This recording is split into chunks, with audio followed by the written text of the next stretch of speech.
I'm here at Camp Kotok. It's an annual gathering of Wall Street economists and strategists at a fishing lodge in Maine. We talked to a lot of economists here, and I asked them, what's the biggest risk to the U.S. economy over the next 12 months? I think the biggest risk, of course, is the disappointment in Asia, particularly Chinese economic growth, because there's a sense that the dollar will get very much stronger.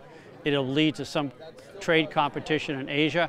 But again, China is a major importer and exporter of U.S. goods, and net exports have been a very strong negative in U.S. economic growth. I still think it's more international. If there were something, in China or Europe that were a major setback, domestically, I think the U.S. economy is in pretty good shape. So I don't think it comes within our borders.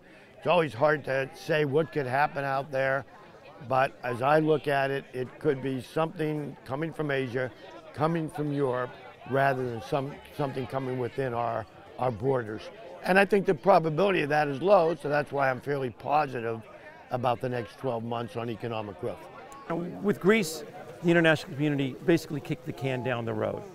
We have a few months to the next can-kicking contest. Maybe something goes wrong there, and the financial markets have a serious hiccup.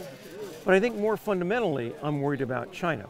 Now, currently, China's not in recession. Well, it is for China, but it means China's growing at 4 or 5% in real terms, maybe 6, but not the 7% growth that the official statistics show. And if we see a problem in China, it could be a problem here. Probably foreign influences. We've went through Greece. We're in China right now. We seem to be weathering those, but the cumulative effects of all of those could be it. None of those will ever produce a Lehman moment like we worried about with Greece, but the combination of slowing down the world economy and pushing down growth all over the place could definitely drag on us, even if we are somewhat insulated from it, being that we don't export as much as the typical country. The U.S. economy domestically looks to be in decent shape. We have things like housing doing well. We have government drag, which has been an issue in prior years. That's ebbed. There are a few things we have to get through. We have to get a budget. We have to get through concerns about a government shutdown.